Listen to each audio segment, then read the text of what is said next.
Ooh, that's really bright behind us. That's probably okay though. I could attempt to focus it, but it's fine. Right now I can see us. So, hello everybody. We are coming to you live here in Tampa, Florida, where the temperature is a lot warmer than Michigan. Notice my handy dandy winter wear, summer wear, and everything in between. It's still a hoodie. Stay tuned, people, because we have something very exciting coming up for you regarding Al's wardrobe. You definitely don't want to miss it. And I don't listen to fashion statements because the fashion trend people would say that if you're older than 35, you should never wear a hoodie. And it is my summer wear, winter wear. Even a customer that we're building for this spring had said, I showed up at her yard to paint the pool out and it's 10 degrees out. And she goes, you don't wear a jacket, do you? You just wear a sweatshirt? Yep. It's 80 degrees out here. Everyone's saying, oh, you must be sweating. Nope. Yeah. I got my outfit on. It's pretty easy to know what I'm going to wear every day. He is an original, one of kind, that's for sure. So let's talk about why we are in Tampa. We are actually in the lobby area, kind of the conference center where we spent the last 2 days training with ecoFinish, which was really surprisingly delightful. Not that I expected it to be bad, because I know there'd be good stuff, but I was really better, impressed. Yeah, it was better than what I could have imagined it would be. And I think that's a common thing we heard from just about everybody was, not that they expected it to be bad, because you wouldn't expect that, because but everyone thought it would be good. But I think everybody determined that it was great. Yeah. And ecoFinish did an amazing job putting it together. This is our first big event. In the States, No, but they only did that one they did in the UK last year. Had like 7 or 8 people. We're talking this was 80 people. Yeah. And accommodating that, and they did great. It was really good. So let's talk about the event. Why did they do it? Why did we come? And what did we learn? So ecoFinish as a company is celebrating its 10-year anniversary this year. And when we met them probably 5 to 6 years ago, we had run into them at a couple shows, the Canadian Pool Show, and we had seen them, I think, in Atlantic City. I think so. So we got on the list to go to their Discovery Day at their headquarters, which turns out there's a funny story there, because we had met Mike Cleary from ecoFinish Canada at the Canadian show, and I think he's the one who ultimately invited us. And we RSVP'd, put our address in, said clearly we're from Michigan, and I think he was thinking we were Canadian. Surprise. But anyway, it all worked out because we were able to go to the Discovery Day. We took Karen and Mark were there with us, and we had a great. Was Katie with us too? Katie might have been with us. I don't recall exactly. Oh, look at that! My hair is like making the lighting change behind me. I see that. So we went to the Discovery Day, and I think so. Joe Solana is the owner, CEO of ecoFinish, and his dad, also named Joe, runs a large pool company in Pennsylvania. So when we were at that first event, what I really remember standing out is that Joe, that runs ecoFinish, was very authentic, almost to the point of, don't tell us any more information. Like we don't need to know every behind the scenes kind of thing, but he was really upfront about their success, their challenges, how things had gone, how much they were learning. The relationships with prior vendors as they worked through, so it wasn't... He was really authentic. He was authentic. In laying it all out there. Mm-hmm. And that was, I think, a little bit shocking to us at the time, but also very appreciated.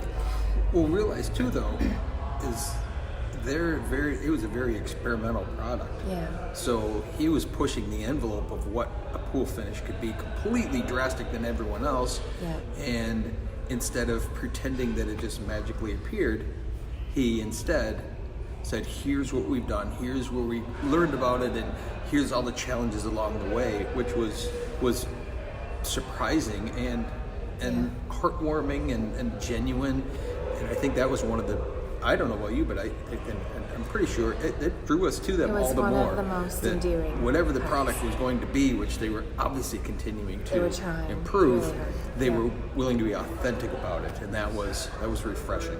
It definitely was. Instead of saying it's magic and wow, we just one day developed it and wow, it's there. Instead, it's like here's the iterations, here's why, here's all these challenges. Which could you have imagined all of the science behind it to this point? No. I mean, there's a lot. As we of learned science. the last couple of days, just listening to them talk with it, they realized what they were saying. There were just thousands of words that we don't even know. So yeah, Joe really became a chemist of sorts because, so like fast forward, so we signed up with ecoFinish about 4 years ago. This will be a 5th full season of that. We had always told ecoFinish that we aren't going to be a high volume dealer with them, just because we're a smaller team. We're using it primarily on our we new didn't construction. have the same territorial needs that they put in place. Then for the right people, we'll do a couple of renovations here and there. So we've always done that.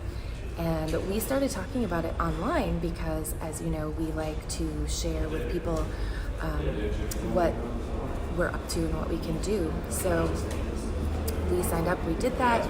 Fast forward to this event this week, and Joe, still as authentic as ever, continuing to tell the story kind of their trajectory and how things are going.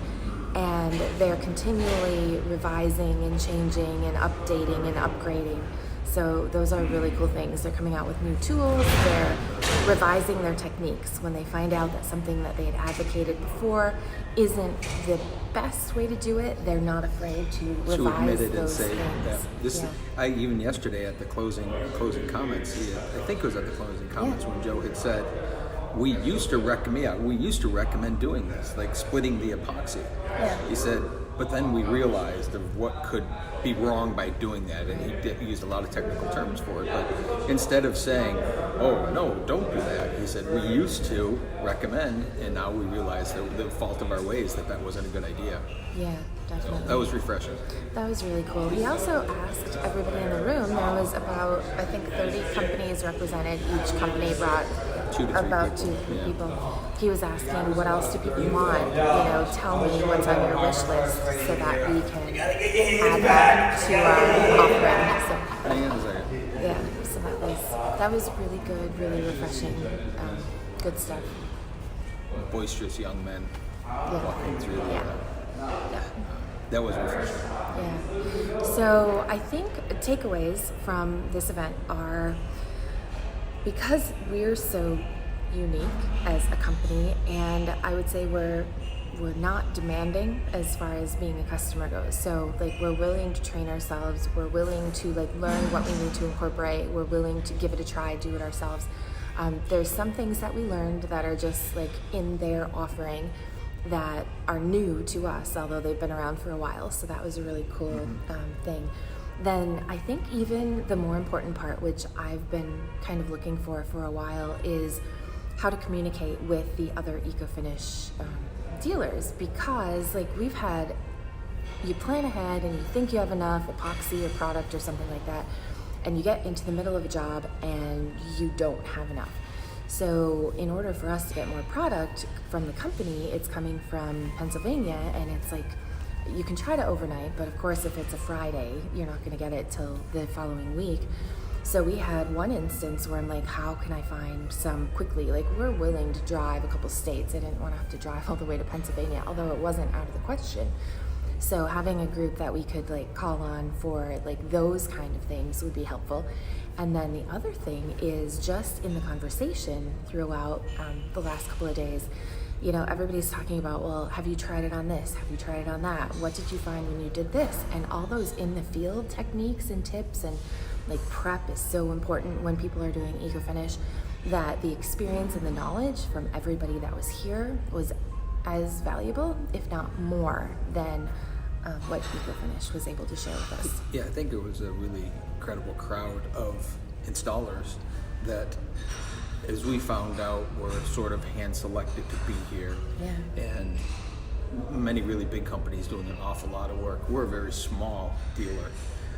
Compared to but people what we doing did find 250 out, though, pools right, this coming summer, or knocking on 300, doing 300 renovations of install of ecoFinish. That's a big deal. In our case, we're doing a little, but as we found out, we've become kind of the online spokesman for them. I mean, the company itself recognizes that we're the go-to online. People, we've talked about it the most. So when we got it, we were talking about why would somebody do it? Why wouldn't they? Pitfalls, what to watch out for. Who wouldn't be a good candidate to learn it? And when we first got it, I know we posted a few videos, and at that time we were definitely the only company that people could find online referencing ecoFinish. So then the questions started pouring in from homeowners, from other installers, builders, people like that.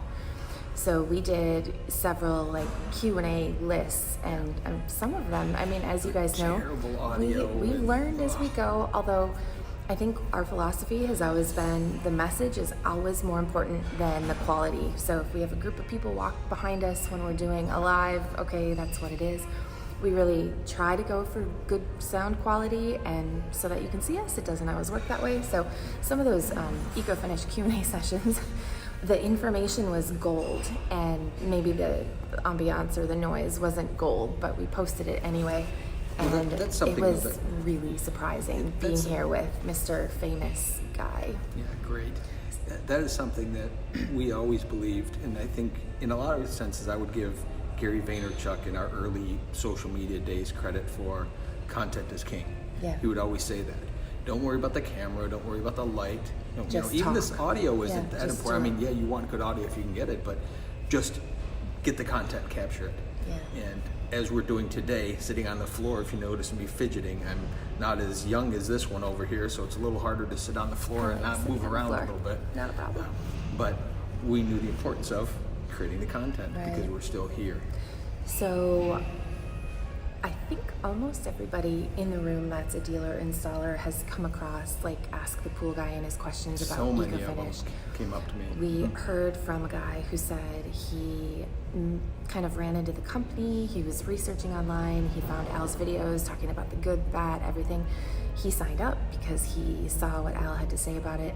There's other people who send their customers to watch what Al has said about ecoFinish because it'll give a clear picture, and it's third-party validation about the product, even though it's not all good, because Al talks about the pitfalls, he talks about what can go wrong, he talks about all those things, yet not in a it's in a real way. It's here's what's to look for, and he kind of explains why things would go wrong when they do. So. And the intentions are good. It's not like I want to say I love the product, and I realize it's evolved into what it is today, and I loved it 5 years ago. It's different today than it was 5 years ago, and better, and getting better. Well, so to the but point, people need to understand that it came from somewhere. Yeah, to the point that we've gotten questions. I see that your ecoFinish videos online are like 3 and 4 years old, and you liked it then. Like now that some time has passed, do you still feel the same way? So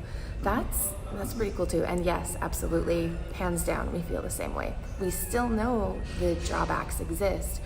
Prep is critical. The persons, the team installing it, critical. Their best practices, critical.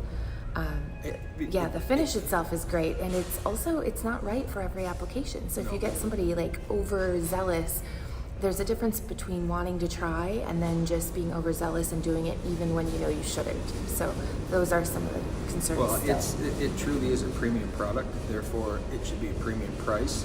But more importantly, if you're getting a premium price, you should take the time and understand it's going to take time to do it right.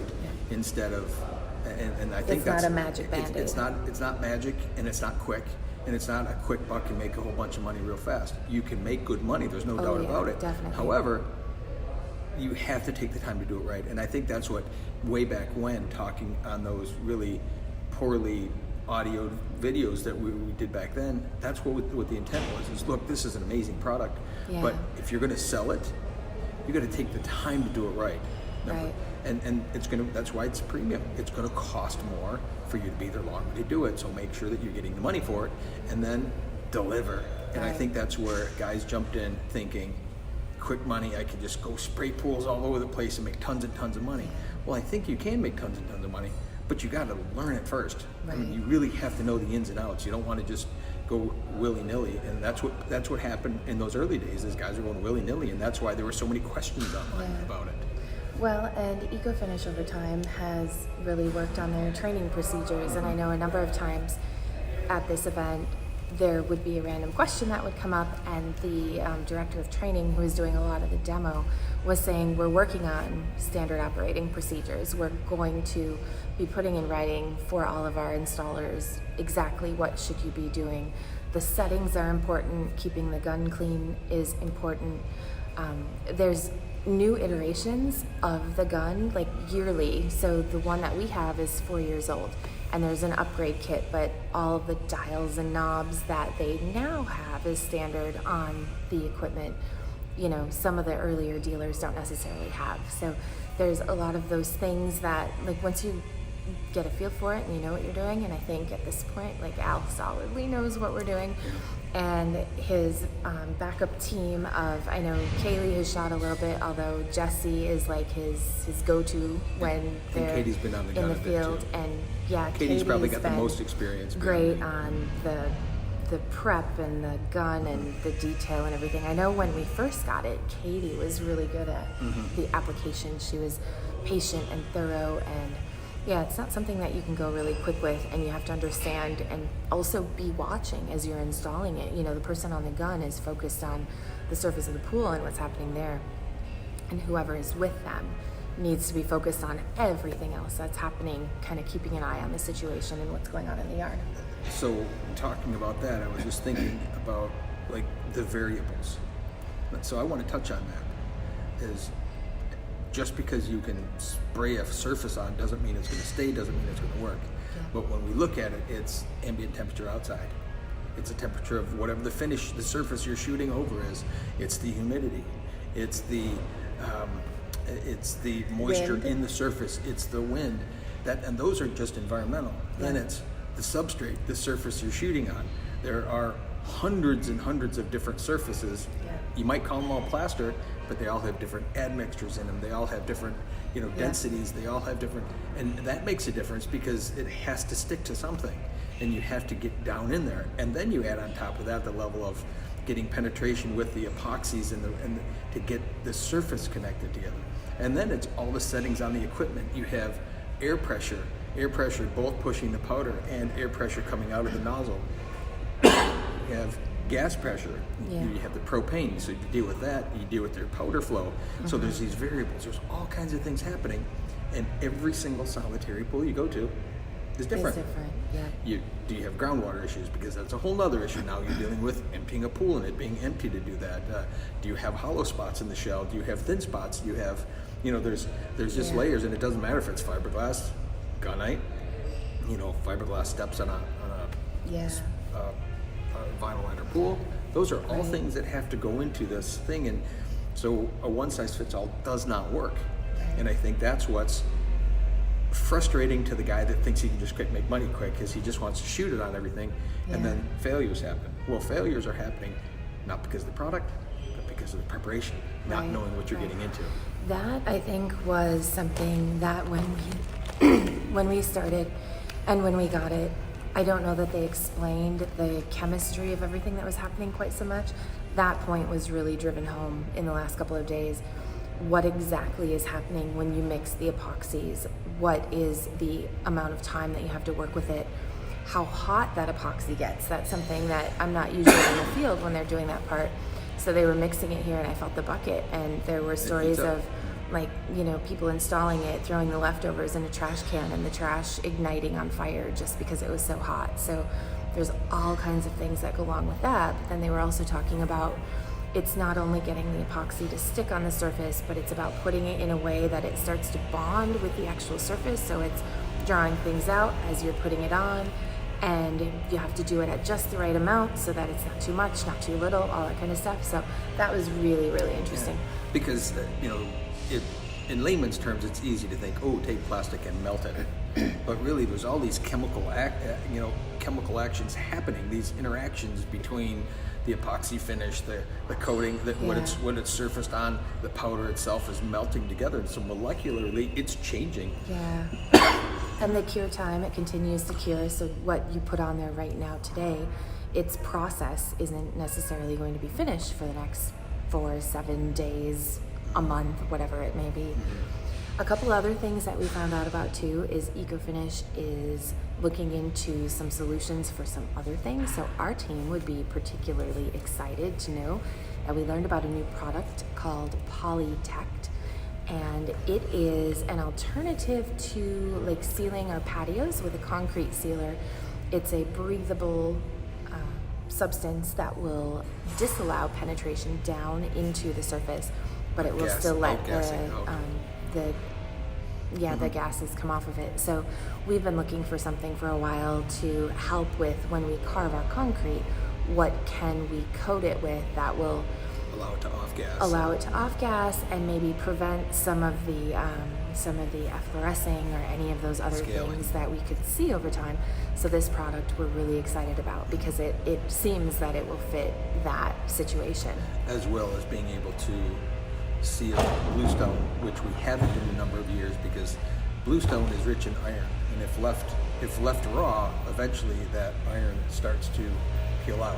And in that particular case, we, because in sealing it in the past it would fog up, and our intention was to try to keep it from changing colors too much, but the sealer would fog. Well, now this is a way of being able to put a quote-unquote sealer on it without getting that fogging, and then therefore the stone won't change color so much. Right, they were demoing it on different natural stones. Wood even, for that matter. And yeah, on wood. They demoed it on a piece of paper toweling. That was pretty impressive because then you sprayed water on it and the water just beat it and rolled off. So that was pretty cool. We also saw the tent system that ecoFinish has that is meant to cut down on the sun, things blowing into the pool, the wind a bit. It offers a bit of rain protection if you tarp over it and that kind of thing. So that's also something that we talked to a team that works out of Virginia Beach, and they work all winter because they're able to tarp the pool. They put the heater going on the inside. They're able to keep the pool surface warm. They're able to plaster. She said, they're sweating underneath that tent because it gets so warm. So that could really be a cool thing too. It's a simple tent. You put it in place. You inflate it with a blower, and then you can put it on the pool where you need it anchored down, and you're good to go. So that was a really cool, interesting thing. There's also the ecoFinish backpack.